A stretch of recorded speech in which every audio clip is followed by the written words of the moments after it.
Bom, Pronto, eu coloquei agora para gravar a nossa aula, tá? Desde agora, então,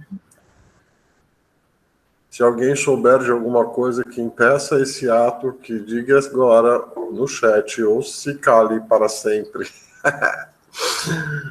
como diriam os padres no casamento. Ronald, Carla, Davi, sejam bem-vindos.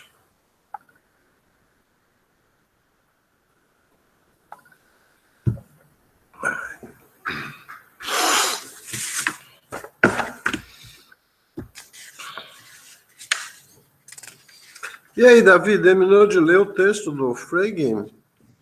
Sim, terminei agora há pouco, inclusive. Diga aí o que você está achando desse texto. Eu achei interessante, embora, como você já havia até avisado nas partes do estudo dirigido e tal, tem umas partes que são meio pegadas, assim. Mas eu acho que, apesar de eu não ter entendido os mínimos detalhes, assim, eu acho que eu consegui ter uma noção geral do que ele fala. O que você considera, o que você diria que é o ponto principal do que ele está querendo dizer nesse texto? Eu Ou acho duas que. ou três ideias que você considera os principais, assim. Aham. Só um minuto que eu estou abrindo minhas anotações aqui, mas, assim, já de princípio. Eu gostei muito, inclusive, um pouco até da questão da maneira que ele escreve e acaba que eu acho que fica bem sumarizado o que ele está querendo tratar no texto como um todo no último parágrafo, né, que ele fala e, tipo, que ele começa já desde o começo falando dessa questão da problemática da identidade, né, e acaba que a conclusão que eu entendi, pelo menos, mais ou menos, que ele tinha chegado, era que, inclusive, eu acho que pode até ir um pouco sobre uma das questões que você tinha aberto no estudo, que era sobre se pensamento era ideia ou alguma coisa assim. Meio que ele acaba se rebelando um pouco nesse texto contra as ideias de lógica clássica, no sentido em que ele coloca a verdade, aliás, ele coloca essa questão do pensamento mais orientado ao sentido das palavras, que são tipo uma coisa que é mais variável, já que uma coisa com o mesmo referente pode ter vários sentidos e tal. E ele, por ele colocar a verdade nessa parte, acaba que, então, tipo, não no pensamento, não nos sentidos, ele acaba inovando muito de, tipo, criar uma maneira de, eu acho que mais material de tratar essas questões da verdade, sabe? É realmente um texto meio difícil, assim, de entender algumas partes, você tem que ficar lendo e relendo bastante, mas eu acho que, no geral, eu achei bem interessante.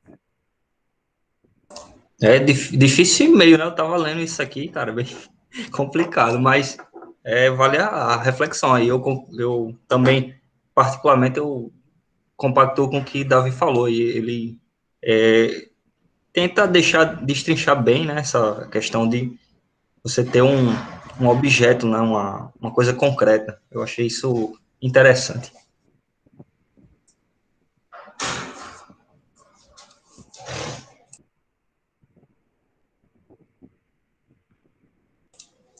Tá no mudo, professor, aí, ó. Eu estou com uma vontade de ficar no mudo hoje, é por isso. Esse processo da desintoxicação do cigarro, que leva meses depois que você para de fumar, tem dias assim que você tem crises de tosse. Então, hoje foi um dia assim, eu passei o dia tossindo. Aí você fica com a garganta irritada, entendeu? Então, tem dia que você quer ficar mais quieto. Enfim. Eu vou tossir algumas vezes durante a aula, não se estranhe. Eu acho que esse texto ele serve para a gente também entender uma coisa. Um texto ele tem diversas camadas. Então, quando a gente está construindo um texto argumentativo, por exemplo, uma tese, né? Assim, a tese principal, depois você tem os argumentos principais que sustentam isso, depois tem o que a gente chama de argumentos secundários, ou seja, que complementam a argumentação.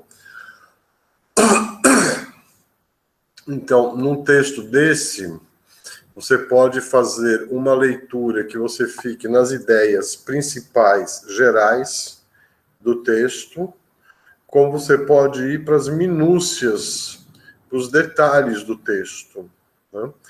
Então, para quem estiver fazendo, por exemplo, se o cara está fazendo uma dissertação ou uma tese sobre o Frege, ele vai pegar esse texto, ele vai ter que destrinchar ponto por ponto do que ele está dizendo ali. Então, quando ele começa na... Porque a maior parte do texto é uma discussão sobre sentenças, né? Ele começa falando das sentenças subordinadas, depois vai falando de composta, de abstrata, de causal, de adverbial, de adjetiva, né?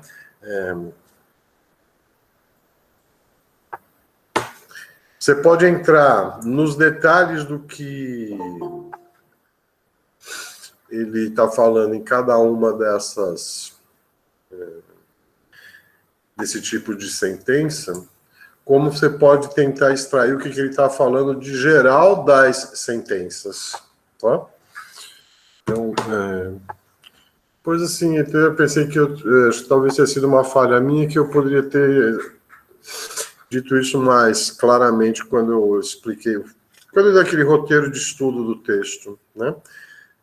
Porque não interessa tanto para a gente assim os detalhes, né, na nossa discussão aqui, mas de pegar as ideias principais, tal, né? Então, se você pegar assim, naquele texto que eu dei, aquele estudo em 3 etapas, pegar a primeira parte, assim, leia o texto de Frege e tal, e tenta estabelecer algumas coisas. Ali tem, eu acho que os pontos principais, e depois a pergunta que vai aparecer lá no final, né, o que a gente pode concluir a partir desse texto dele sobre o poder cognitivo das nossas linguagens, da nossa linguagem. Então, acho que é um pouco por aí que a gente precisa focar. Então, o texto, claramente, tem uma série de detalhes, assim, que se você for ficar ali, por exemplo, você pode, mas, assim, você precisa entender cada um dos detalhes que ele fala de cada uma das sentenças para você entender a ideia principal do texto? Acho que não, né? Mas, por aí, tá? Deixa eu só ver uma coisa aqui no chat, que tem gente dizendo que para acompanhamento das perguntas, para eu processar esse Google aqui, documentos. Você quer que eu clique, que eu abra essa janela aqui para eu ficar vendo as perguntas, é isso?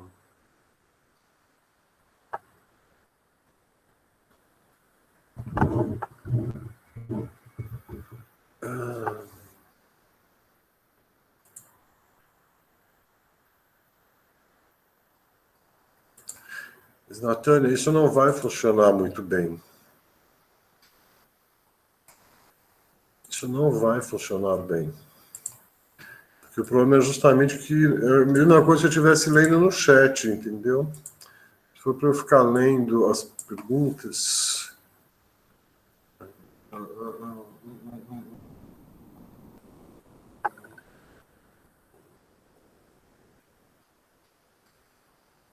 Tá, deixa eu estou tentando ver se eu me entendo com isso daqui, porque...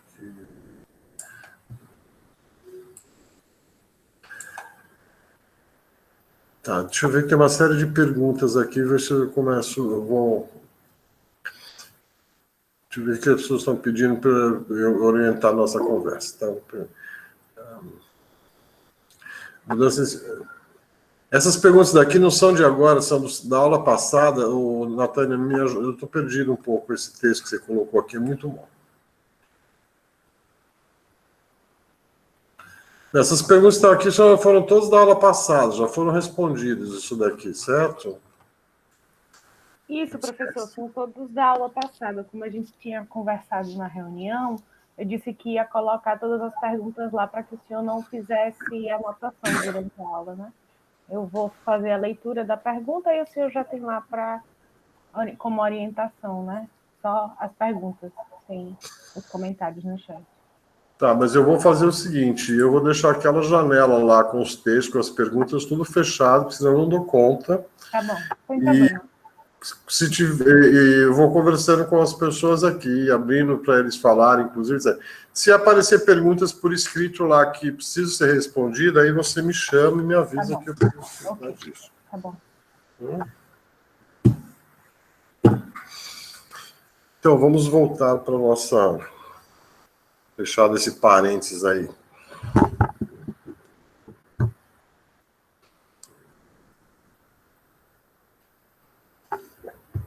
Anderson e Davi, né? Então,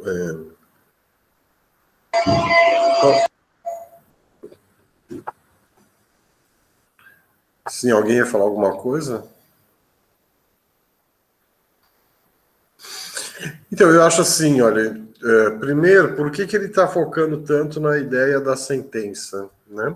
Por causa de uma ideia que ele tinha colocado lá no começo do texto, que já vem dos outros textos dele, eu tinha colocado isso para vocês naquele texto introdutório, né, de que o Frege vai mostrar nesse texto que a verdade, que o foco não são as palavras, mas as sentenças, né? Então, que você, quando ele vai tratar da identidade, ele vai chegar à conclusão de que, para tratar de significado, a gente não pode pegar palavras isoladamente, mas a sentença como o todo, né? Isso é que importa. Então, ao focar nisso, é que aí depois ele vai gastar uma parte grande do texto para tratar das sentenças, dos vários tipos de sentença, para mostrar o que ele está tentando reforçar a ideia principal dele, de que a gente tem que se concentrar na análise da sentença, quando a gente está falando da linguagem, né? Então, aí, por isso que ele vai mostrar, se eu pegar lá os vários tipos de sentença, composta, condicional, substantiva, abstrata, causal, então, ele vai mostrando como aquela tese inicial dele, de que a gente deve focar, né, na sentença, né? A ideia de que somente uma sentença carrega um significado, e não as palavras em si. Então, ao analisar vários modelos de sentença, ele vai comprovando essa tese que ele tinha apresentado lá no começo.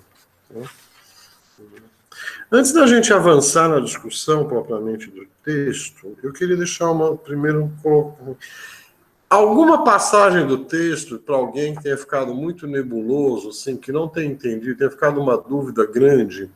Vamos primeiro ver se a gente faz uma limpada assim, de dúvidas, como a gente fazia nas nossas aulas presenciais, para depois entrar na discussão mesmo do texto. Que acho que é importante isso.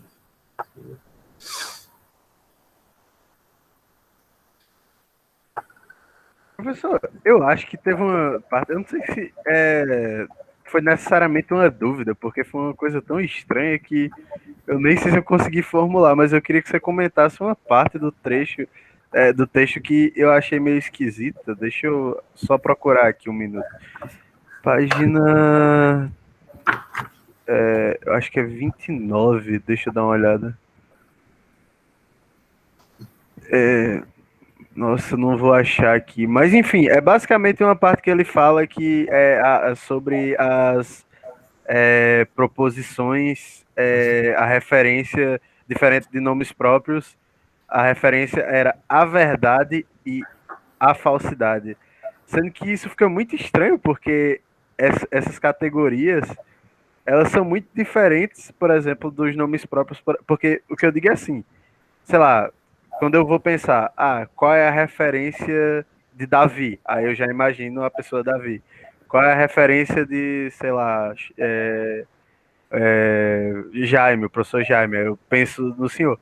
Mas quando a gente fala de a verdade e a falsidade, e sendo coisas assim que elas podem meio que partilhar de certa forma, então, tipo, uma mesma referência de duas coisas serem, tipo, duas sentenças serem a mesma verdade. Eu achei isso esquisito, sabe? Essas categorias, a verdade e a falsidade. Eu vou ver se eu acho o trecho especificamente para deixar um pouco mais claro. Mas, enfim, não sei se você pode comentar alguma coisa disso para mim. Eu sei exatamente onde que está isso, quando ele diz que é o valor da verdade. Tá? Somos assim levados a reconhecer o valor de verdade de uma sentença como sendo sua referência. Por valor de verdade de uma sentença, entenda a circunstância de ela ser verdadeira ou falsa. Não há outro valor de verdade. Por brevidade, chama um de o verdadeiro e o outro de falso. É mais ou menos por aí que você está, não é? É exatamente esse parágrafo. Eu fui até porque eu tinha mandado no grupo aqui para tava conversando com o Jeff e tal. Aí eu fui olhar qual era e é exatamente esse. Uhum. Exatamente. Mas é porque esse daqui não é uma passagem assim qualquer. Eu acho que essa talvez seja a parte principal do texto todo. Ah, então tá. Inclusive, assim, a gente até ficou fazendo umas piadas assim, eu e Jeff, porque eu acho que tem uma parte aqui que ele fala que vai tratar em outro artigo, aí a gente. Deve ser por isso que a gente não tá entendendo, alguma coisa assim. Mas eu lembro, assim, que, apesar de tudo, algumas dúvidas práticas que eu tive quando eu li essa parte, eu lembro que ele responde bem até quando ele vai falar de orações subordinadas, que basicamente a dúvida que eu tive era assim, como é que ia rolar, então, esse negócio de eu substituir duas orações que têm a referência como verdade, são verdadeiras, e só que muda totalmente o sentido da coisa, né? Tipo, ele trata disso depois e eu até achei a resposta dele ok. O problema é que mesmo assim ainda fica um sentimento assim meio estranho. Me parece um pouco assim. Eu ainda estava lutando um pouco com a questão de que você tinha colocado no estudo, né? Que era o que pensamento e ideia são a mesma coisa e tal. E eu pensando muito disso, dessas ideias metafísicas, da tradição e tal. E eu pensando muito que, assim, esse negócio de imaginar a referência como um poço, assim, a verdade e o falso, isso é bem metafísico, assim, para falar a verdade. Não era o que eu tava esperando desse autor. Foi meio que uma quebra de expectativa, eu acho. Tá, mas aí que está. Então vamos entender o seguinte aqui. Quando ele está falando que é aqui, por que eu digo que aqui é o ponto-chave do artigo todo.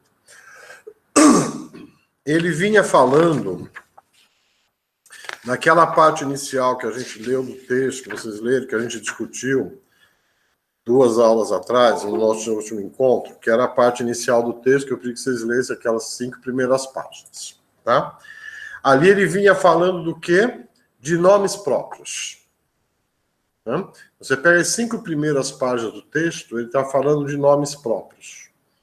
Então ali ele diz que, bom, quando eu falo de nome próprio, estou falando de um termo que designa um objeto. Né? Então, a gente teve até uma discussão na aula passada, o que a gente entende aqui por objeto e tal. Então, o nome próprio nomeia um objeto. Quando eu estou tratando de objeto, então de nome próprio, eu tenho uma referência, que é o próprio objeto, e tenho um sentido, que é um dos possíveis modos de apresentação do objeto. Então, eu tenho uma referência e vários sentidos para um mesmo nome próprio, ou seja, para um objeto. Então, eu pego lá um objeto que é Vênus, e eu tenho 2 modos de... É o mesmo objeto sempre, né? Mas eu tenho uma sentença que diz a estrela da manhã e a outra sentença que diz a estrela da tarde. Então, eu tenho aqui a estrela da manhã e a estrela da tarde, são 2 modos de apresentação, portanto, 2 sentidos para o objeto Vênus, que é o objeto lá que existe no mundo, que é representado pelo nome próprio Vênus. Tá? Então, a referência é o próprio objeto e eu tenho mais de um sentido possível. Né? Então, isso é a primeira parte do texto dele. Então, ok? Então, não temos aqui muita grande dificuldade. Entendemos o que é referência, entendemos o que é o sentido e ponto final. Aí vem essa segunda parte, que aí ele vai dizer, bom, até aqui eu falei de nome próprio, mas agora eu não vou mais falar de nome próprio. A partir de agora eu vou falar de sentenças. Né? E aí então vem a pergunta. Uma sentença Qual é a referência da sentença? E qual é o sentido da sentença?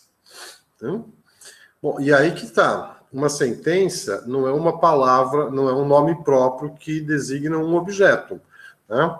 Ela é um combinado de signos, de sinais, né?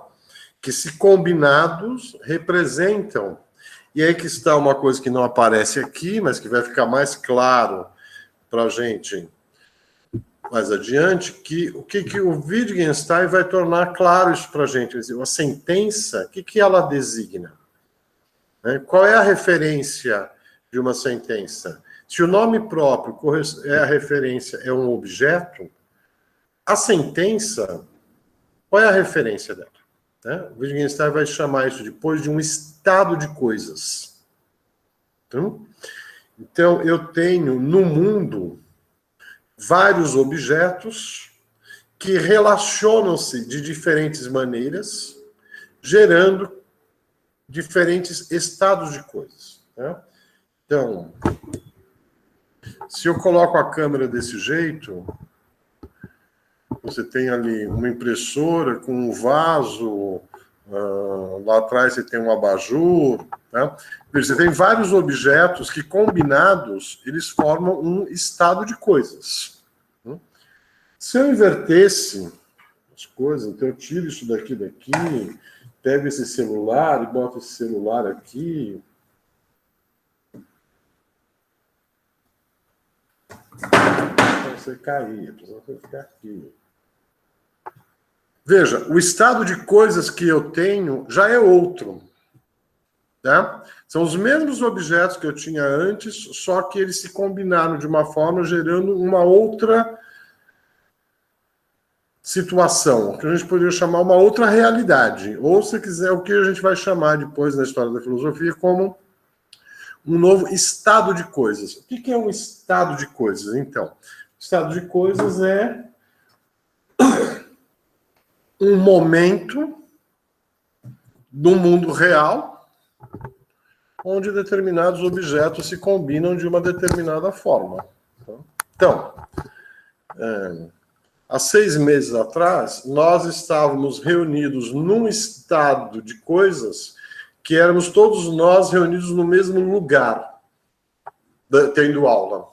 Agora nós temos as mesmas pessoas, mas nós não estamos mais ocupando o mesmo lugar, estamos ocupando o mesmo espaço. É que nós estamos em lugares diferentes, mas no mesmo espaço, que é esse espaço virtual compartilhado. Veja, são as mesmas pessoas, portanto, os mesmos objetos, mas mudou o estado de coisas. O modo, veja, muda, portanto, não é apenas a combinação das coisas, muda não é só a referência, muda o próprio sentido, porque esses objetos se apresentam também de modo diferente. Tá? Então, o que o Frege está dizendo aqui para a gente é o seguinte, olha, eu vinha olhando, falando de nomes próprios, agora eu quero falar de sentença. Então, quando eu pego uma sentença como um todo, então eu vou pegar aqui a sentença... há uma orquídea em cima de uma impressora. Né? Então, veja, aqui é uma sentença que se refere a uma situação que está acontecendo no mundo. Então, a gente poderia dizer, bom, qual é a referência disto? Qual é o sentido disto? Né? Então, pela teoria da lógica clássica, se eu quisesse pegar a referência de uma sentença, eu iria pegar elemento por elemento separadamente, para ver qual é a referência disso, e aí eu ia tentar, por agrupamento, chegar na referência da sentença. Tá? Ora, o que o Frege vai dizer assim? Eu não posso tratar a sentença como sendo, com a referência da sentença, apenas um combinado de referente dos nomes que compõem a sentença. Eu tenho que pensar a sentença como uma unidade toda. Ou seja, eu tenho que pensar ela num todo. E aí que vem a pergunta, qual vai ser a referência desse todo? Okay? Então, eu posso dizer que tem referência, não tem referência, tem sentido, não tem sentido. Né? Então, duas páginas antes desse parágrafo que você citou, tá? Que eu li aqui, que era exatamente onde você estava, tem um parágrafo anterior, 2, 3 parágrafos antes, ele vai dizer o seguinte, olha, até aqui só consideramos o sentido e a referência daquelas expressões, palavras ou sinais a que chamamos nomes próprios. Agora passemos a investigar qual seja o sentido e a referência de uma sentença assertiva completa. Então, a sentença contém um pensamento. Então, aqui vem a primeira grande novidade. Quando ele estava dizendo de nomes próprios, ele dizia de ideias. O nome próprio carrega uma ideia. Quando ele chega na sentença, ele diz a sentença não carrega uma ideia. A sentença carrega um pensamento. Ora, por isso que lá no roteiro de estudo, eu pedi para vocês, prestem atenção nisso. Ideia e sentido, pensamento são a mesma coisa, tá? Se a gente quisesse fazer uma associação direta, assim, do que eu tenho na lógica clássica, aparentemente seria a mesma coisa, mas o Frege vai mostrar que não é. A gente não pode dizer que o pensamento é a mesma coisa que a ideia. Né? Por que não? Ora, pense no seguinte, eu tenho o objeto, ok? O objeto é a referência. Então, a referência é uma coisa que não depende de mim. Né? Então, eu digo a palavra vaso de orquídea, a referência é aquilo lá, não depende de mim, tá? É bem objetivo, tá? Não tem subjetividade aqui. Tá? Veja, aí eu tenho o sentido, como que essa orquídea se apresenta para mim. Tá? Olha, ela pode se apresentar assim, ela pode se apresentar assim, de várias maneiras possíveis. Bom, esse modo de apresentação, ou seja, o sentido, é objetivo no mesmo sentido, no mesmo significado que dá de referência? Não pode ser. Porque a referência está lá no objeto. Mas o sentido é o modo como o objeto se apresenta para mim. Então, não é algo que está mais isoladamente no objeto. Bom, mas é o modo como se apresenta para mim, então o sentido é subjetivo. Para mim se apresenta de um jeito, para o Anderson se apresenta de outro. Então, é subjetivo? Ora, eu não posso dizer que é subjetivo também.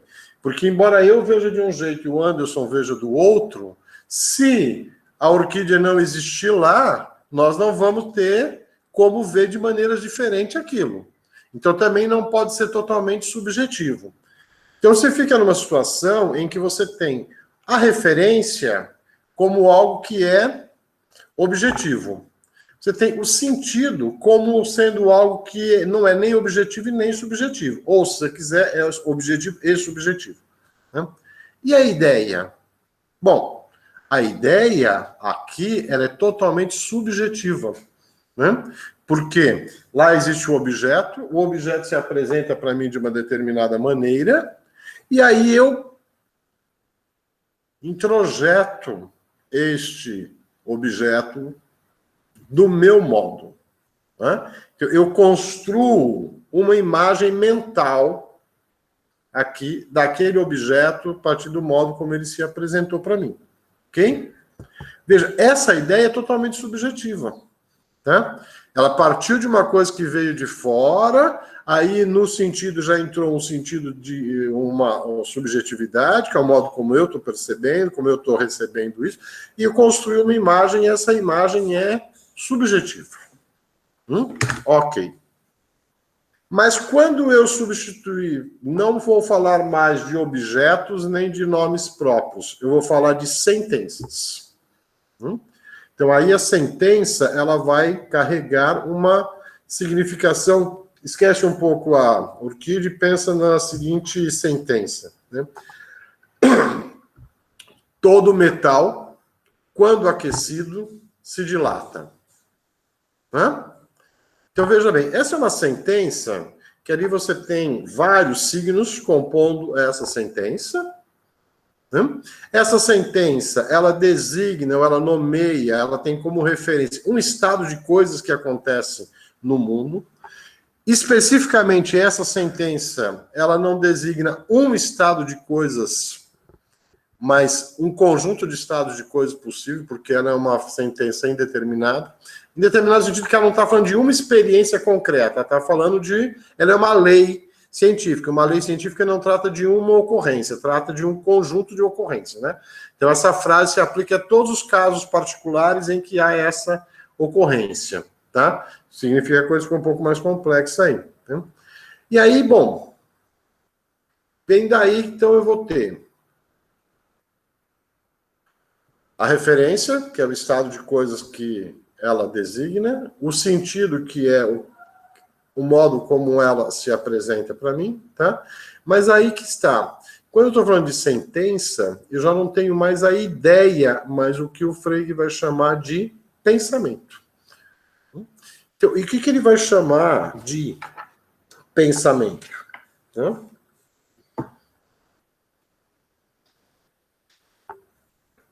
O pensamento é uma conjunção de coisas aqui que não é nem subjetivo e nem objetivo, porque é uma construção coletiva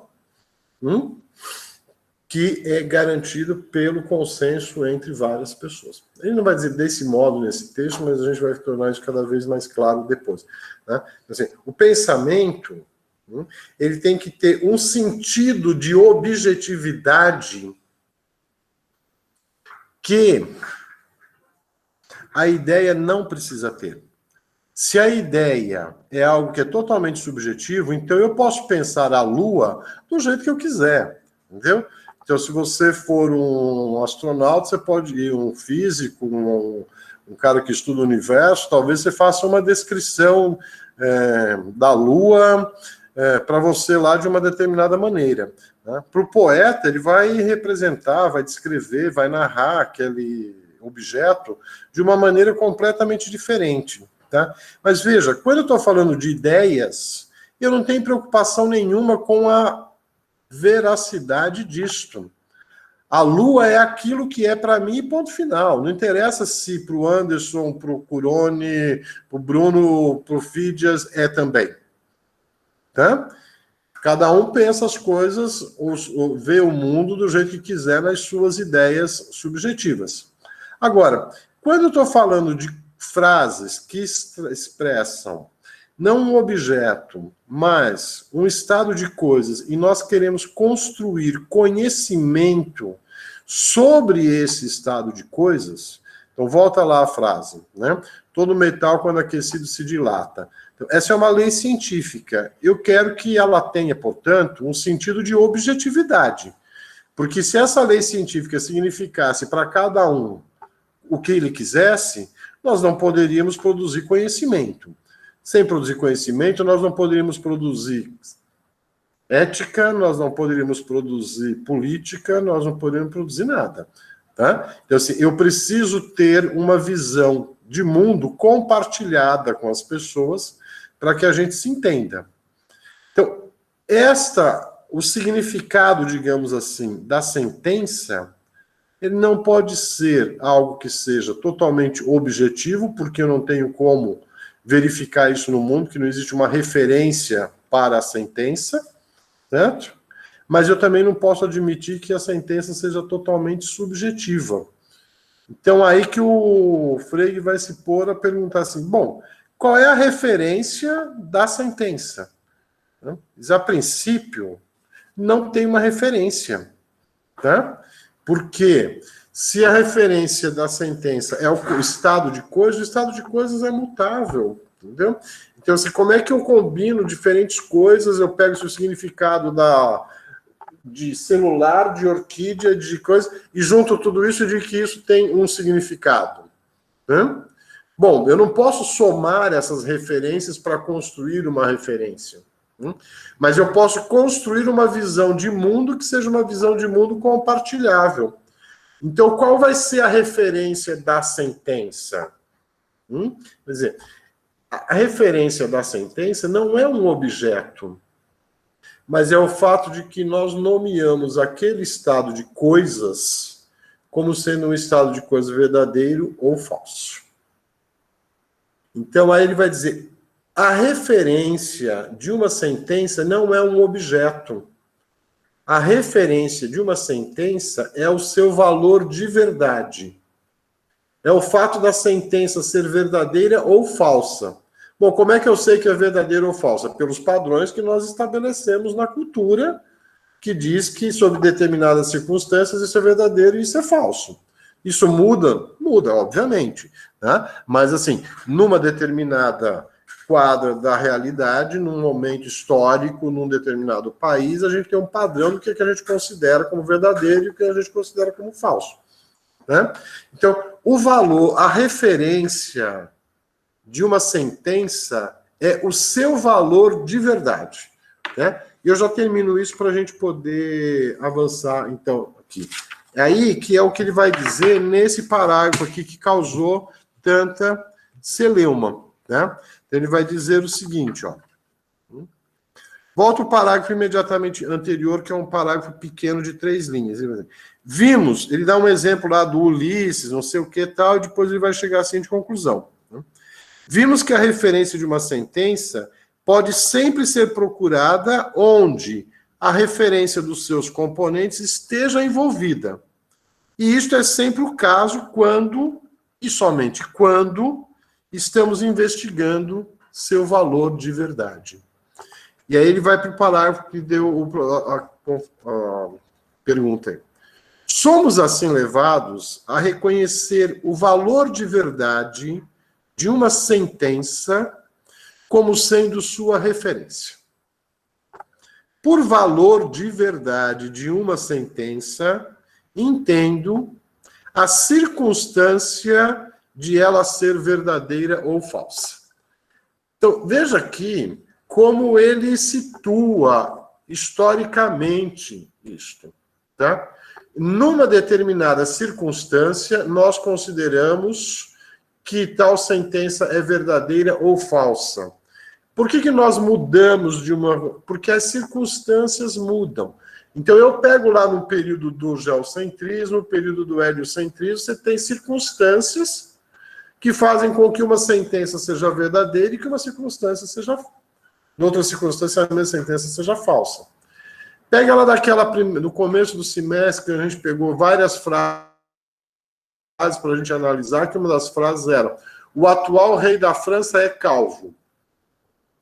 Se essa frase for dita no século XXI, a frase é falsa, porque não existe atual rei da França.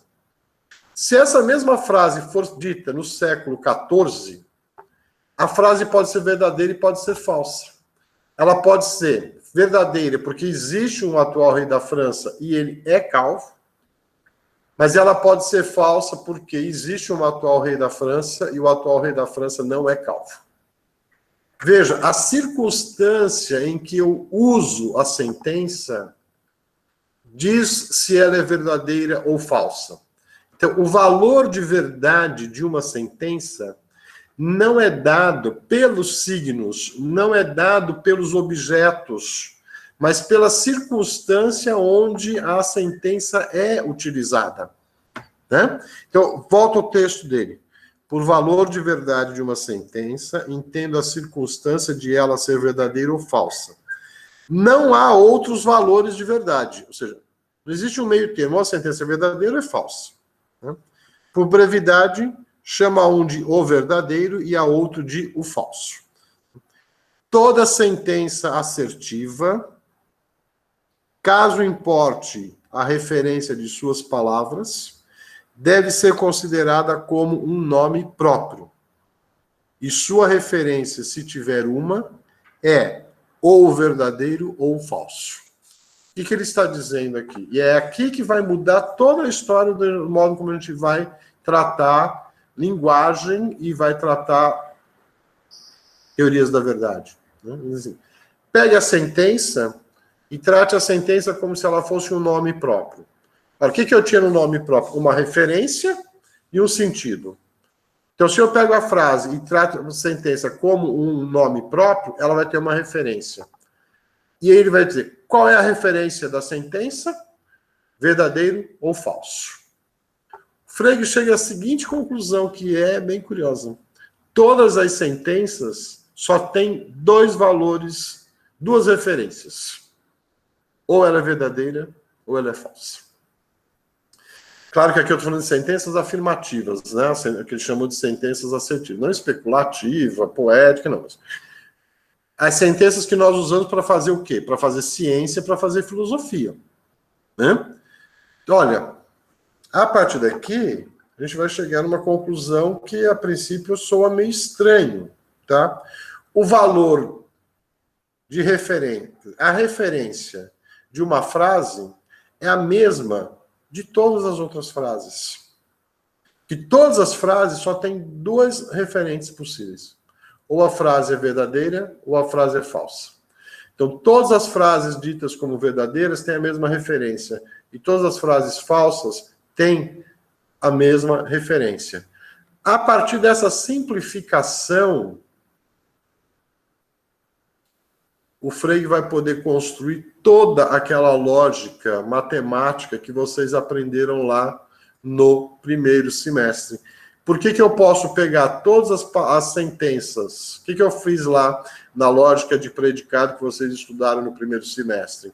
Eu pego qualquer sentença da língua ordinária, que tem nomes próprios, substituo por símbolos e faço cálculo matemático. Por que eu posso fazer simplesmente cálculos matemáticos? Porque é tudo intercambiável. Né? Os símbolos são todos intercambiáveis. Né? E por que são intercambiáveis? Porque só existem dois valores para ela. Todas aquelas frases, quando simbolizadas, são sempre a mesma coisa. Ou ela é verdadeira ou ela é falsa. Então, só tem duas referências possíveis. Isso é que abre o leque, tá? Para você entender onde é que vai dar isto. Essa lógica binária do positivo e negativo, do zero e do não, do 1 e do 0, a partir da qual nós construímos toda a cibernética, toda a informática, toda a internet, toda a computação que a gente fez, foi a partir dessa lógica binária.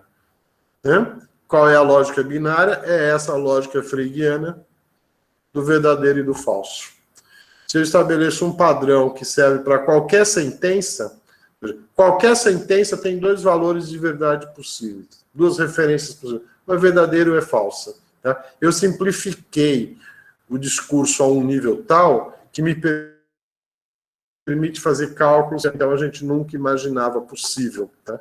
E a partir daí a gente vai construir esse mundo cibernético, computacional, etc, etc, etc. Tudo graças a essa nova interpretação da linguagem feita pelo Frege. E aí você entende por que esse texto é tão determinante na história da cultura.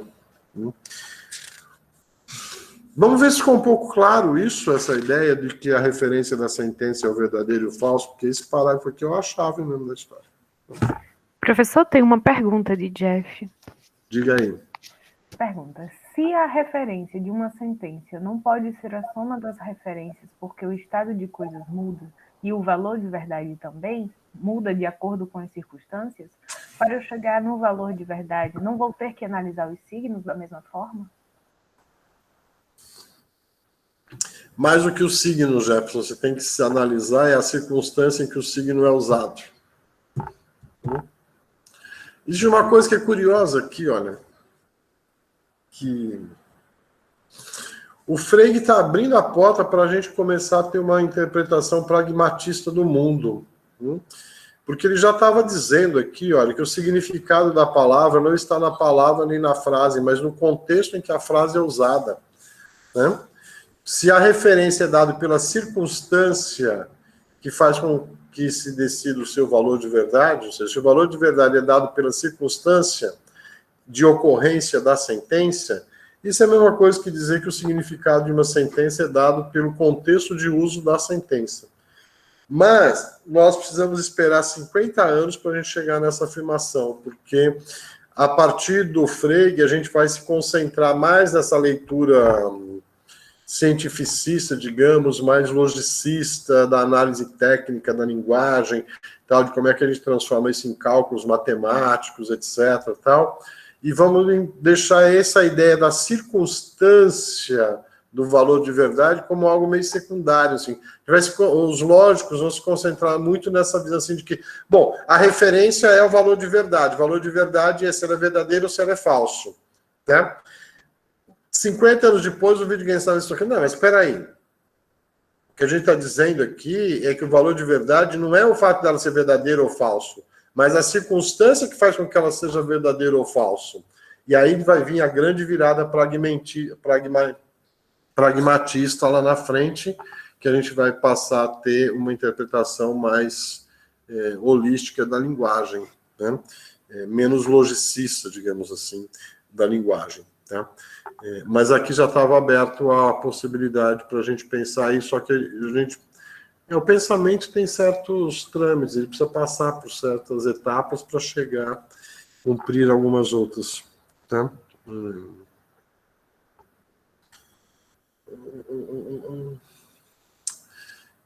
Jeff, respondeu a tua dúvida? E, Davi, ficou mais claro esse parágrafo também?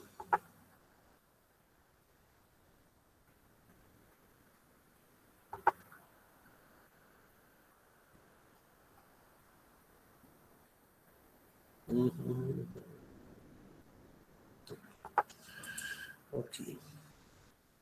Só um parênteses aqui, então, nesse parágrafo que a gente está falando, ele faz uma referência lá de que, vou tratar disso num outro artigo, tá? Se alguém que tiver interesse, tá, o artigo que ele trata isso, que ele cita aqui, é o artigo sobre o conceito e o objeto. A gente tem traduzido para o português também. Nesse livro aqui tem o texto, tá, sobre... Que é esse artigo aqui do mesmo ano do sentido de referência, sobre o conceito e o objeto, que é de 1892.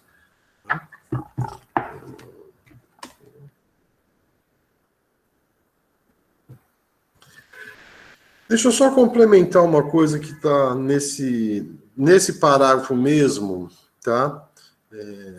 Então, ele vem falando aqui de valor de verdade, né? Essa proposta de Frege não acaba reduzindo os contextos que condicionam... Essa proposta de Frege não acaba reduzindo os contextos que condicionam os valores de verdade meramente a essas leis. Não. Não, porque não é somente uma questão meramente lógica, mas é o próprio modo nosso de estar no mundo. Entendeu? As circunstâncias que tornam uma sentença verdadeira ou falsa não são condições lógicas. Tá? O próprio estado de desenvolvimento da cultura, da ciência, da cultura, tá? Uma frase, a circunstância que faz com que uma frase seja verdadeira ou falsa no século VIII, lá em Alta Idade Média, tá? Não é só uma questão de lógica, é a circunstância histórica, cultural, política, econômica, tal, faz com que a frase seja verdadeira ou falsa naquela circunstância. Pega a mesma frase e traz para o século XXI, que você tem condições históricas, culturais, econômicas, sociais, etc, etc, etc, diferentes, você tem um outro contexto que dá o valor de verdade dessa sentença, tá? Por isso que a circunstância, tá?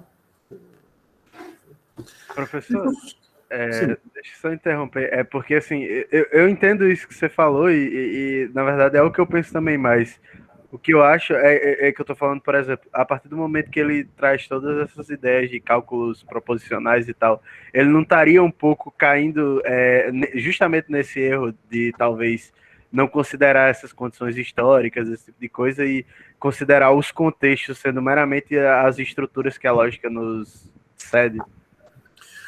Mas aí você tem que entender uma coisa, a lógica não fala sobre o mundo. Tá? A lógica se permite um grau de abstração porque a lógica não fala sobre o mundo. Tá? A lógica fala sobre o modo como nós pensamos o mundo. A lógica fala sobre o modo como nós narramos, descrevemos, pensamos o mundo. Tá? Então, a lógica é muito mais uma gramática do nosso pensar do que qualquer outra coisa. Então, por isso que eu vou poder, na lógica, simbolizar tudo isso e igualar, porque, assim, se o meu modo de pensar é sempre tratar toda sentença assertiva como sendo verdadeira ou falsa, né? Então eu aí estabeleço um padrão de comportamento para todas as sentenças, que é um padrão do meu entendimento, né? E, portanto, isso me permite fazer aqueles cálculos todos a partir de assim, como é que eu penso o mundo, não estou falando do mundo, né? Ah, Silvestre, cuidado com essa afirmação. Essa afirmação de que a lógica de Freire, não sei se você está falando aqui de Paulo Freire.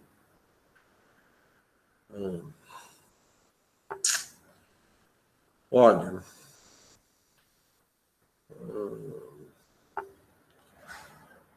Frege, sim, tudo bem.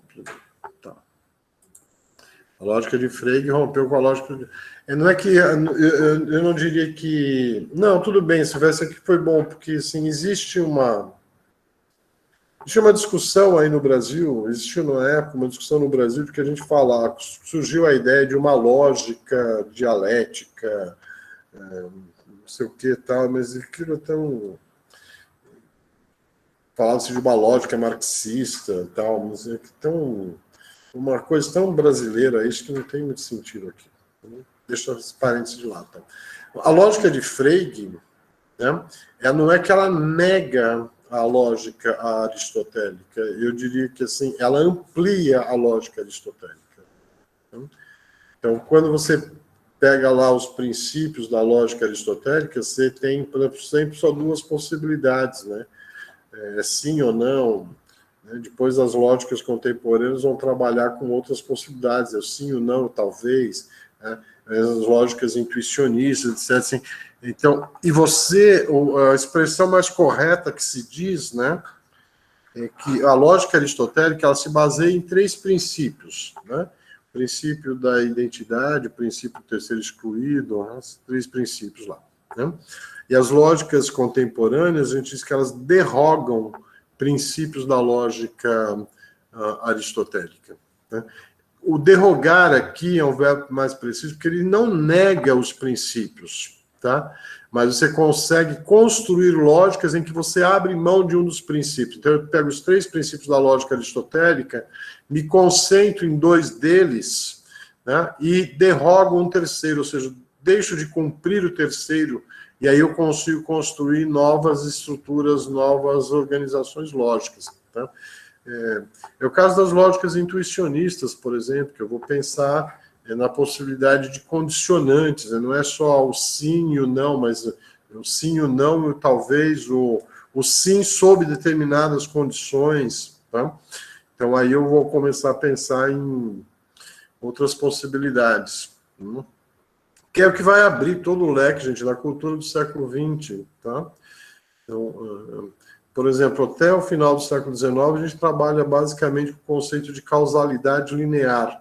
A que causa B, que causa C, que causa... Então, é a cadeia causal, assim, linear, né? Ali na física, na metade do século XIX, já com o surgimento das leis da termodinâmica, a gente começa a reverter isso, né? E aí a gente vai lá na frente, quando romper com essa ideia de que só existe os 3 princípios aristotélicos, você pode pensar, por exemplo, lógicas com causalidade reversa, tá? Então, não é só de A para B, de B para C, mas também qual é o sentido de que o C não é só efeito, ele também pode ser causa de A. Então, você passa a ter a ideia de lógicas reversas, né? É muito comum você, na acústica, por exemplo, isso foi um avanço enorme, né? Porque como é que você elimina os ruídos no som, tá? Então, quando você está produzindo música, você está produzindo ruídos também, né? Então, como é que depois, com masterização, etc., foi possível você diminuir sensivelmente o ruído, tá? É porque você faz com que o próprio ruído que é causado na ida, ele reverbere sobre si mesmo, alterando o sentido do próprio ruído, né? Então, a acústica vai permitir que a causalidade reversa vai fazer com que o próprio ruído causado, né, o sentido linear, ele reverbere e faz com que elimine o sentido, o próprio ruído. Então, essas causalidades, depois a gente vai ter causalidades circulares, tal, e tá, inclusive na base da física quântica, etc, etc, etc. Então, mas foi preciso romper com aquela lógica estática, digamos assim, do Aristóteles. Não foi preciso negar, mas foi preciso ampliar e pensar outras possibilidades dessa lógica. Deixa eu só completar. Duas perguntas anteriores. Que são de Davi e de Ronald. Posso ler? Tem uma que... eu já estou lendo aqui, de Davi. Essa proposta de Frege não acaba reduzindo os contextos, condicionando os valores de verdade. Isso aqui foi aquilo que eu respondi, né? Não é só uma questão de lógica. E do Ronald, a lógica chega em algum momento a se preocupar com o conteúdo em si? Não. Não. Lógica se preocupa com estruturas lógicas, com forma. Tá? Lógica não diz nada sobre o mundo, gente. A lógica só diz sobre o modo como nós pensamos sobre o mundo, não diz nada sobre o mundo. É por isso que vocês têm um pouco de dificuldade para estudar a lógica, vocês ficam querendo que a lógica fale sobre o mundo, mas é aí que vocês deviam se concentrar e estudar um pouco de lógica, porque entender que a gente pode ter toda uma construção sobre o nosso pensar nos ajuda a compreender muita coisa do que nós fazemos. Então, deixa eu só completar aqui esse parágrafo, que tem uma informação importante aqui. Tá? Então, chegamos lá no verdadeiro ou falso. Vou ler um pedaço aqui, mas aqui eu quero chegar no final do parágrafo. Esses dois objetos são reconhecidos, pelo menos tacitamente, por todo aquele que julga e considere algo como verdadeiro, até mesmo por um cético. Chamar os valores de verdade de objetos pode parecer um devaneio arbitrário, ou talvez um mero jogo de palavras sem consequências profundas. O que eu denomino de objeto só pode ser propriamente discutido quando vinculado ao conceito e à relação. Reservei para isso outro artigo. E aí ele vai dizer o seguinte, ó. Mas algo deve ficar aqui esclarecido. Em todo juízo é dado o passo do plano do pensamento para o plano das referências. O que ele quer dizer com isto? O juízo, por isso que pensamento não pode ser igual ideia, porque o juízo não pode ser algo meramente subjetivo. Então, ele vai dizer o seguinte, ó, o juízo não é uma mera apreensão do pensamento, mas o reconhecimento da sua verdade. Então, pega uma situação de tribunal, o juiz tem lá o seu pensamento, né? Mas para que isso seja considerado um juízo, não pode ser apenas a expressão do pensamento do juiz. É preciso que a gente reconheça valor de verdade para esse pensamento expresso pelo juiz. Ora, o que é que dá valor de verdade para esse pensamento expresso pelo juiz?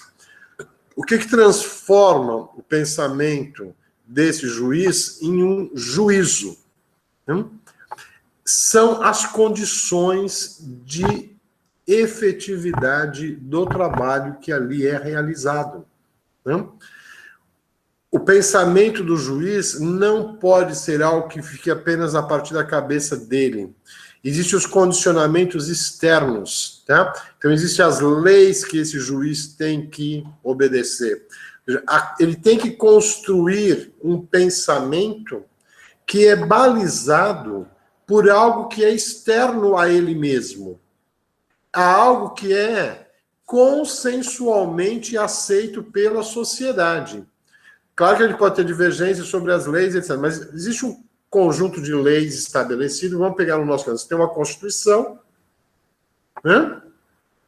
E aí, o juiz pode ir lá fazer o pensamento que ele quiser. Mas para que esse pensamento dele tenha poder de juízo, ou seja, tenha validade jurídica, é preciso que ele esteja balizado por um conjunto de elementos externos que faz com que outras pessoas atribuam valor de verdade para esse pensamento do juiz. Então, eu posso ter uma corte que pega a sentença do juiz Fídias e vai analisar se esse pensamento do juiz Fídias pode ser considerado como um juízo. Ora, para isso ser considerado como juízo, o que os membros dessa corte vão fazer? Vão verificar se eu posso atribuir valor de verdade, falsidade ou veracidade, falso ou verdadeiro, ao pensamento apresentado pelo juiz Fídia. Ora, como é que a corte vai fazer isso? Bom, eu vou pegar esse pensamento dele, vou balizar isso com os instrumentos legais que eu tenho, a Constituição, as leis infra, não sei o quê, os regimentos, todos os parâmetros públicos que eu tenho para dizer se aquele pensamento do juiz Fídia pode ser considerado como um pensamento juridicamente válido. Se a corte considera que aquilo é um pensamento juridicamente válido, então eu digo que isso é um juízo, né? Porque é reconhecido publicamente pela corte. Tá? E, obviamente, que a corte aqui vai discutir primeiro se eu posso atribuir um mínimo valor naquilo de ser verdadeiro ou falso, tá? Posso discutir se isso daqui está minimamente dentro dos parâmetros, dos critérios, dos parâmetros externos aqui da lei, para eu decidir se aquilo é verdadeiro ou falso, e aí então eu vou discutir se aquilo é um juízo válido ou um juízo inválido. E eu poderia de antemão descartar, bom, isso daqui não é sequer um juízo, né? Porque o juiz não levou nada em consideração aqui, o Fídias simplesmente, esse juiz Fídias aqui fez um delírio poético aqui, não tem nada a ver com Constituição, com nada, então não vou nem discutir porque não tem valor de verdade isso daqui, não é nem verdadeiro nem falso, é simplesmente devaneio, né? Veja como eu tenho níveis de uso da linguagem aqui, né? Eu tenho a própria compreensão do mundo, depois para essa compreensão do mundo pressupõe uma compreensão do uso da linguagem, de como a gente pode usar a linguagem. Então, eu construo aqui, por exemplo, saber distinguir o que é uma sentença assertiva do que é uma sentença delirante de um poeta, né? Eu preciso conhecer a estrutura da linguagem para eu poder saber como é que eu uso a linguagem para falar desses estados do mundo.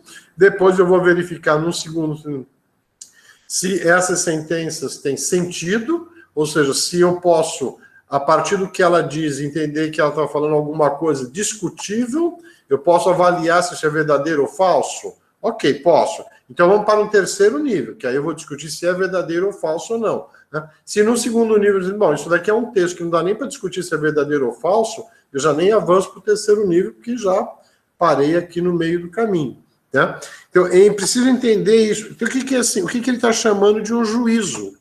Não é uma simples apreensão do pensamento de alguém, tá? Mas é o reconhecimento público de que aquilo é uma sentença com valores de verdade. Né? Então, isso era que eu acho que era.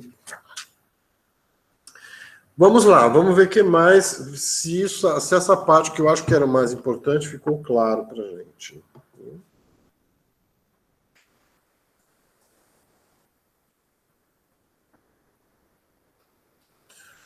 Dúvidas, comentários, quem mais?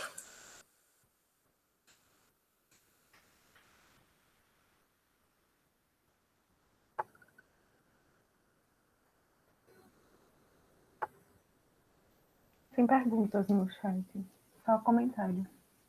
Esse comentário, assim, é só um comentário mesmo, não adianta. Circunstâncias variam de um país para outro, por isso que a circunstância em que as coisas se dão é que importa aí. Tá? Então,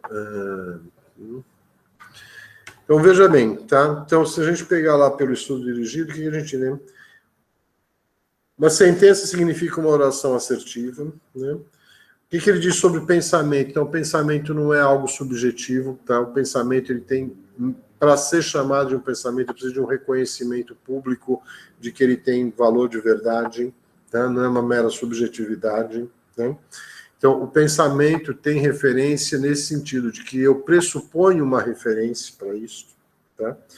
Então, quando eu falo de juízo, eu estou falando de algo que tem um valor de verdade reconhecido publicamente, né? E depois, tá?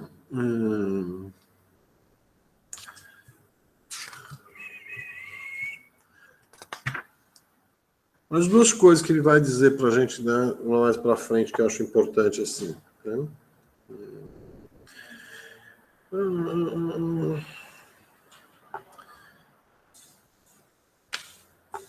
Então, se todo juízo nós passamos do plano do pensamento para o plano da referência, então a gente tem que centrar um pouco na pergunta que fecha o estudo dirigido que eu coloquei para vocês lá. Queria saber como é que vocês se posicionam sobre isso. O que podemos concluir acerca do valor cognitivo das nossas sentenças? Alguém chegou a tentar formular uma resposta para essa pergunta que eu coloquei lá no final do estudo dirigido?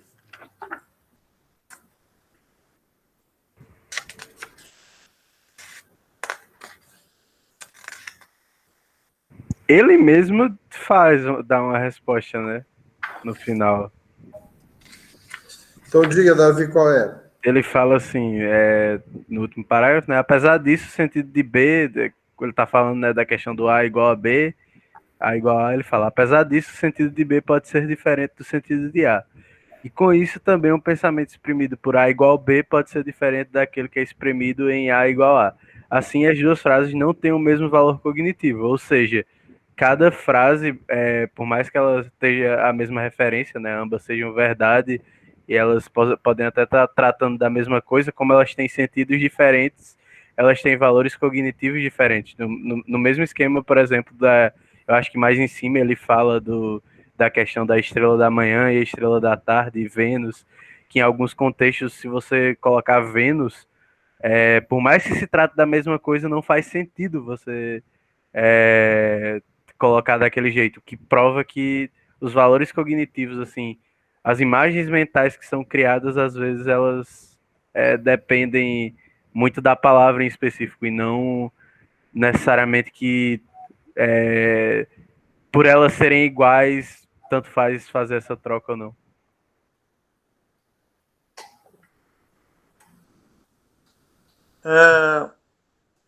Fala, Silvestre. Pessoas com conhecimento diferente de mundo, né, conhecimento empírico sobre uma determinada coisa, pode aprender essa coisa de forma diferente. Uma expressão, por exemplo, no filme Lamarca, né, uma passagem do filme, o Zé de Abreu, que faz o papel do major, que agora eu esqueci o nome, ele chega no interior, né, e lá ele fala que o Lamarca é muito perigoso, né, com outro comparsa dele, e eles são comunistas, né? Deus são pessoas perigosas, são pessoas falando aquilo para aquela comunidade, né, que não tem um conhecimento mais profundo, né, sobre o que se é um comunista, né, o que se é a política, né, que vive naquele mundo deles ali muito resumido, aquela vida de camponês, né, de mato, e aí dois comentam, né, dois das personagens que estão lá. E um deles é casado justamente com a irmã de um dos procurados, né, que é o Lamarck e o outro cara. E aí, eles comentando, é engraçado, porque ele vai dizer assim, olha, eu não sei que bicho é esse não, comunista não, mas eu sei que esse bicho aí dá 1 conto de réis, ou 2 contos de réis, que dá para comprar um jumento, não sei o que lá. Entendeu? Então, assim, comunismo, o comunista ali, né, a palavra comunista era a mesma, mas o conhecimento de mundo diferente ali e a intenção, não é, de uma pessoa com domínio como o Major lá tinha, e por ele ter esse domínio da palavra, da retórica sobre aquela população, tornou uma falsa verdade, se criou uma mentira verdadeira, né, sobre o que realmente é o comunista, que eles não eram realmente aquelas pessoas perigosas no sentido de serem pessoas que fazem mal às outras e faz mal a todo mundo. Eles eram pessoas revolucionárias, na verdade, né? Então, assim, o conhecimento empírico ele vai sim determinar se uma coisa pode ser verdadeira ou não, mas não necessariamente que isso vai prevalecer sobre justamente o que você acabou de explicar para a gente sobre um juízo, né, que já é uma construção que tem que haver um embasamento lógico, tem que haver não só um embasamento lógico, mas para além dessa questão mais formal também, né, tem que haver um entendimento que haja uma convenção dentro de um espaço e tempo, né, que seja moral, no caso, no sentido de a moral ser o conjunto de norma e preceito que norteia o comportamento do homem dentro do espaço e tempo, né, podendo até ser atemporal também. Não sei se eu falei besteira, mas... Não, Silvestre, não é besteira. Eu só queria complementar uma coisa. Não é só o conhecimento empírico que muda o sentido e o juízo das coisas. Né? Mas é que está também, por exemplo, o sentido ideológico que a gente tem das coisas. Né? O modo como... Se veja como... Se eu pegar numa comunidade neopentecostal radical, né? Então, a circunstância onde algumas coisas ali são consideradas como valor de verdade são circunstâncias completamente diferentes da... Contrasta assim, olha... Uma coisa que me veio na cabeça agora, mas se você contrastasse uma comunidade hippie dos anos final dos anos 60, começo dos anos 70, que tinha basicamente o princípio da liberdade da ação, do livre amor, né? Então, assim, era o princípio da liberdade orientando toda a visão de mundo. Contrasta isso com uma seita neopentecostal radical, né? Que a liberdade não tem significado algum, né? Porque as pessoas ali estão completamente metidas a um conjunto de normas impostas, normas, não são nem normas morais, são normas religiosas impostas. As circunstâncias onde ali você vai ter duas circunstâncias em que dá. Então, pega o mesmo caso, então, analisa uma discussão sobre aborto nessa comunidade de hippies do final dos anos 60 e pega a mesma discussão sobre aborto nessa comunidade neopentecostal radical. Você pode ter conhecimento, até o modo como as pessoas aqui vão tratar o conhecimento empírico vai mudar. Né? Porque, assim, até o conhecimento empírico que nós vamos nos permitir acessar está limitado já pela interpretação ideológica do mundo que cada um desses grupos tem. Então, vejam, o valor cognitivo das nossas sentenças muda muito conforme o contexto ou as circunstâncias em que elas são usadas. Né? E, consequentemente, os juízos que nós construímos a partir desse poder cognitivo das sentenças. Então, você vai pegar... A gente está vivendo umas situações tão esdrúxulas nesse país, né, que a gente passou agora recentemente por uma situação em que você tinha um padre em São Paulo que trabalha com atendimento de população de rua há 40 anos, né, sendo tristemente atacado por cristãos de todo lado, né, e defendido por ateus. É um padre, né, sendo defendido por ateus no que ele faz e atacado pelos cristãos. Então, veja como parece haver uma verdadeira inversão das coisas. Então, ou se você quiser pegar um exemplo mais... Pegar o exemplo bíblico lá da entrada de Cristo no templo e expulsando do templo os mercenários, né? Que vai dar ali na época da Páscoa, aquela cena tal, de que Cristo chega... Assim, veja bem, a circunstância em que se desenvolve a visão de mundo daquela figura, Cristo, é completamente diferente da circunstância que se desenvolve a visão de mundo daqueles profetas do templo que são verdadeiros mercenários. Então, veja, não é só uma questão de conhecimento empírico. Conhecimento empírico, obviamente, influencia na nossa visão do mundo, né?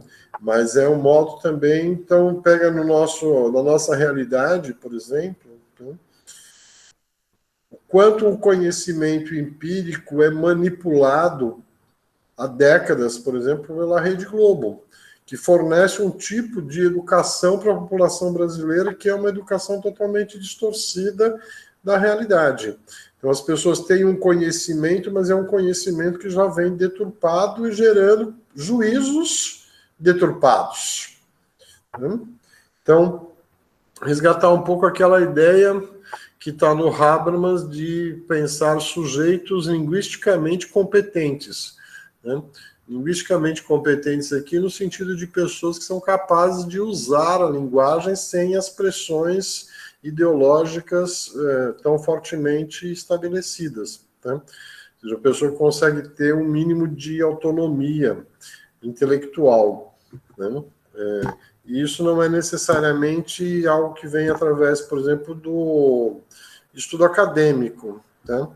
A gente está vendo nesse país, por exemplo, a quantidade de pessoas que passaram pelos bancos universitários se tornaram pessoas absolutamente estúpidas, né? É de uma tristeza sem fim, né? E, no entanto, você tem pessoas completamente desprovidas de conhecimento acadêmico, mas que são dotadas de uma generosidade, de uma capacidade de empatia, que essas pessoas com a formação acadêmica toda não são capazes, né?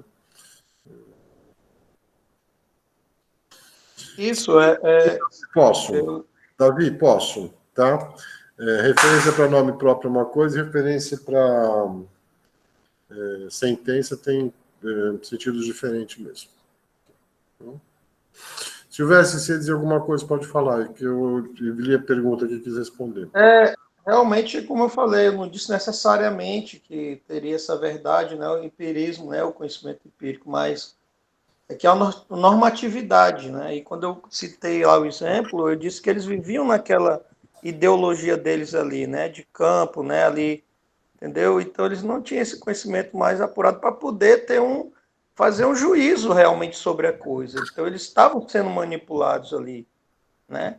E essa manipulação ela acontece a todo momento, quando a gente, por exemplo, a gente vê, como você acabou de falar, situações hoje esdrúxulas mesmo, que são inconcebíveis, ao ponto de você ver policiais chicoteando, né, uma mulher, né, algo que a gente vê isso na época da escravidão. Então, assim, e chega ao ponto de você ver os comentários das pessoas, que são comentários de estar achando aquilo legal, né? Porque quem está do lado de cá é o Estado, é a polícia, e pode fazer e bem fazer o que bem quer, né? A bel prazer. Isso na cabeça dessas pessoas, né? Em relação ao aborto, você pode ver também coisas que as pessoas querendo que a menina que foi estuprada tivesse o bebê, né, cara, e pessoas da política, né, pessoas influentes, fazendo, manipulando ali e tentando entregar a menina para que fosse como se fosse na época da Inquisição, né, bicho? Da época das bruxas, por exemplo, né? Fazendo analogia que entregava lá as mulheres que eram consideradas bruxas para a seita, né? Cristã e por aí vai, católica. Né? Então é isso, deu? Jeff, assim, nem sempre os filósofos facilitam a vida da gente, sabe? Ele, às vezes, eu leio iniciais, seria tão melhor se ele usasse outra palavra para isso, né? Mas ele fica dizendo a mesma coisa. Às vezes ele usa a mesma palavra com vários significados diferentes. Isso não é só no Frege, em muitos filósofos. Infelizmente, a gente tem que passar por isso. Né? Mas, olha, o Silvestre, assim, eu acho que uma coisa importante nesse texto do Frege para a gente pensar, né? Que a gente vinha trabalhando muito com que uma concepção de linguagem essencialista, né, que pressupõe que as palavras têm certos significados e que esses significados são, de algum modo, unívocos. Né? Então, pense na palavra democracia. Né? Então, se você partir de uma concepção essencialista, democracia vai significar a mesma coisa em vários discursos diferentes. Tá? Estaria sempre buscando a essência dessa palavra. Tá? Quando a gente começa a sair dessa concepção essencialista, né, e começa a dizer assim, bom, o valor de verdade de uma sentença é dado pela circunstância de uso, e mais tarde a gente vai chegar na ideia de que é o contexto de uso que dá o significado das palavras, né? Então, aí você começa a entender, então, assim, essa mudança que a filosofia analítica faz, de perguntar não pelo que significa as palavras, mas pelo o que nós queremos fazer quando usamos uma palavra, né? O que nós queremos produzir, né? Lá na frente, quando a gente trabalhar com Austin vai fazer uma distinção, né? Ele vai dizer que toda linguagem, toda sentença, todo discurso, né? Tem 3 níveis, né, que ele vai chamar de... quando nós fazemos uma ação linguística, na verdade, ele vai dizer, nós fazemos 3 ações.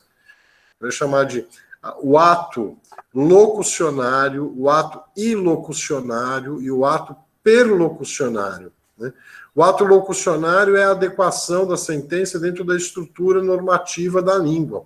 Né? Então, assim, para que eu me comunique com as pessoas, eu preciso dizer frases que sejam compreensíveis pelas pessoas dentro da língua portuguesa.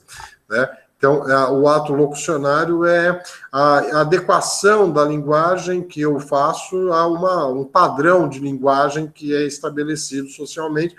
Sem isso, eu não consigo me comunicar com as pessoas. O ato ilocucionário é a intenção que eu tenho. Então, quando eu digo assim, feche a porta, né? Ou quando eu digo para vocês, abram as janelas do Meet, tá? Eu tenho uma intenção, que é fazer com que vocês abram as janelas, que eu veja vocês. Eu estou manifestando um desejo de algo que eu espero que aconteça no mundo. Eu tenho uma expectativa de que alguma coisa aconteça no mundo. Né? E o ato perlocucionário é o que você faz diante do que eu digo. Então, quando eu digo abram as janelas tal, e todo mundo abre a janela, então isso teve um resultado. Se eu peço para as pessoas abrirem, ninguém abre a janela, né? Então, lá na frente, o Austin vai classificar uma série de frases que vai dizer assim, não se trata mais de a gente discutir se as frases são verdadeiras ou falsas. Trata-se da gente discutir o que ele vai chamar das frases serem felizes ou infelizes. Ele vai dizer, qual é que é uma frase feliz? Eu digo para alguém fazer alguma coisa esperando que ela faça aquilo e ela faz aquilo. Então, é uma frase feliz porque eu pronunciei a frase com um objetivo, com uma intenção, e eu consegui alcançar aquele que fosse realizado aquele ato que eu queria. Mas se eu digo para as pessoas, fechem a porta, e as pessoas não fecham a porta, então o meu discurso acaba sendo um discurso infeliz, porque ele não produz o efeito que eu quero. Tá? Então, veja como a gente vai saindo. Tá? Eu dei um salto aqui para a década de 1960, para o Austin, né? Mas veja como a gente está saindo de uma visão que a gente tinha lá no século XIX, de que as palavras tinham significado nelas mesmas, e a gente vai se deslocando para compreender cada vez mais como nós usamos a linguagem. E aqui que vai ser o foco, né? Quando a gente começar a discutir e se concentrar mais na ideia de que é importante estudar como nós usamos a linguagem, é que a gente vai começar a fazer um deslocamento, que o Hort vai dizer que é o deslocamento que a gente sai. Por exemplo, uma vez que a gente começou a abrir mão da metafísica, consequentemente a gente acaba abrindo mão da epistemologia também. E se eu abro mão da metafísica e da epistemologia, o que sobra? Sobra ética e política. Né?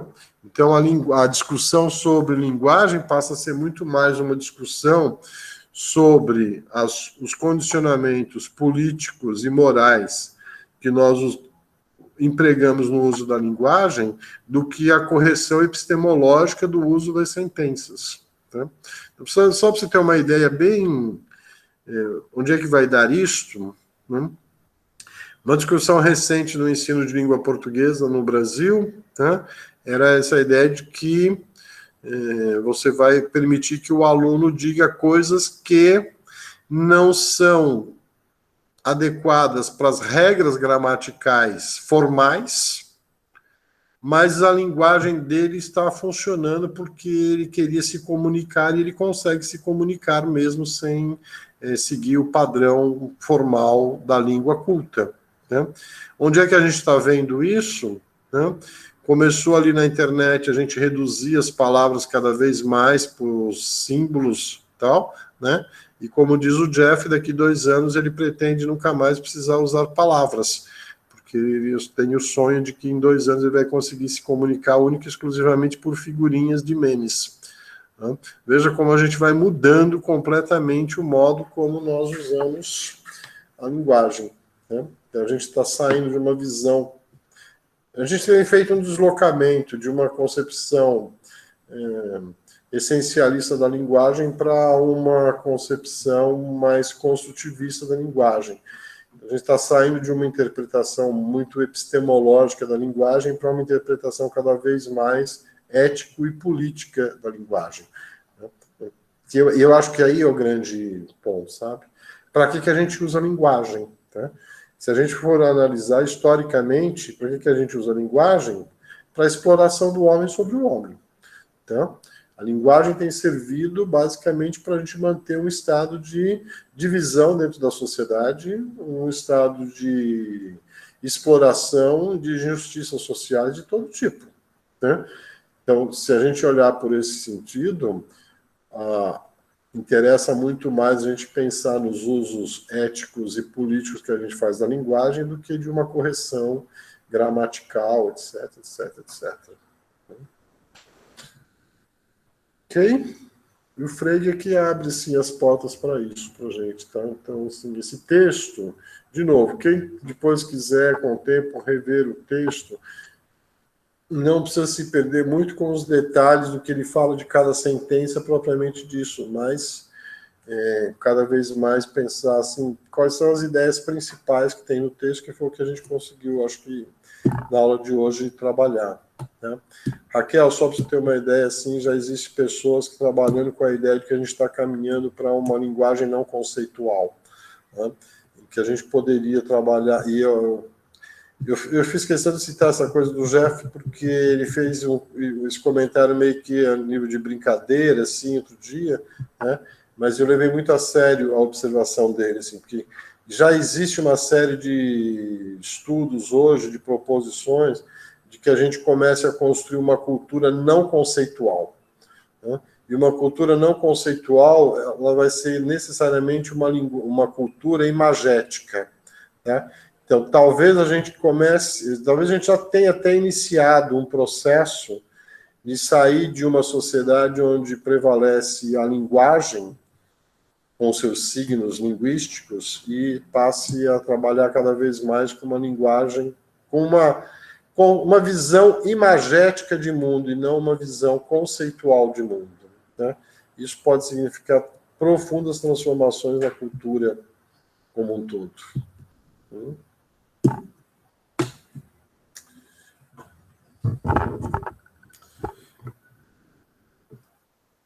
ficou linda e eu trouxe para vocês ela toda desabrochada para nossa aula. Tá? Espero que a gente se encontre de novo semana que vem. A gente está fechando o texto do Frege e agora a gente vai fazer uma aula expositiva sobre Bertrand Russell, mais especificamente sobre a teoria das descrições definidas. A gente não vai se aprofundar muito nisso, é quase que um complemento disso aqui que o Frege está dizendo, mas que vai ajudar a gente a abrir a porta. Ele ia fazer uma aula só sobre o Bertrand Russell e em seguida entrar em Wittgenstein. Então, semana que vem a gente deve, terça-feira, tratar de Russell e na quinta-feira a gente já deve começar a falar de Wittgenstein e aí depois eu vou dar as orientações do que ler sobre do Wittgenstein, etc, etc, etc. Crianças, para quem tem aula daqui a pouco, boa aula. Para quem não tem aula, releia o texto do Frege, reveja os textos. Nossas aulas agora a gente está postando tudo no canal do YouTube, tá? Mas eu vou colocando lá no CIGA o link diretamente. Provavelmente amanhã ou depois a gente já vai estar com essa aula também lá no canal e eu vou colocando para vocês o link no CIGA, como eu vou fazendo as outras aulas. Foi um prazer enorme estar com vocês. Saudações, beijos, flores para todos.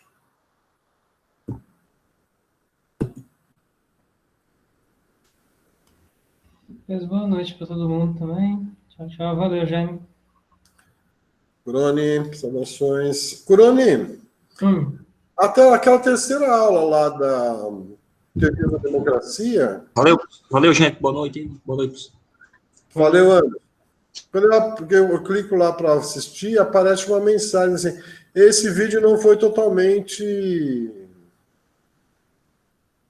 baixado ainda, assim, está completando o processo ainda, e a imagem pode ficar melhor quando tiver completado isso. Então, não sei por que isso. Foi quando que você olhou? Hoje à tarde. Eu acho que o Marcelo ainda estava subindo o vídeo. Ele não tinha terminado de subir ainda. Então é isso, que demora, né? Uma coisa de louco. Demora. Tipo assim, aqui em casa eu consegui upar 2 vídeos um depois do outro, que eu deixei tipo assim, aí passou 1 hora, aí depois eu peguei o outro e upei de novo. Mas tipo assim, eu não poderia fazer os 2 ao mesmo tempo. Mas aí varia da internet. Sabe? Tem questão de oscilação e tal. Mas é isso. Eu acho que se você tentar agora, dá certo já. Tá certo. Bom. Deixa eu só perguntar mais uma coisa, já que você está aqui, Bruno também está aqui, vocês podem me esclarecer uma dúvida, então. Claro. Eu tenho material meu que está em outros canais do YouTube. Então, por exemplo, eu fiz uma palestra na Federal de Alagoas, na UFAL.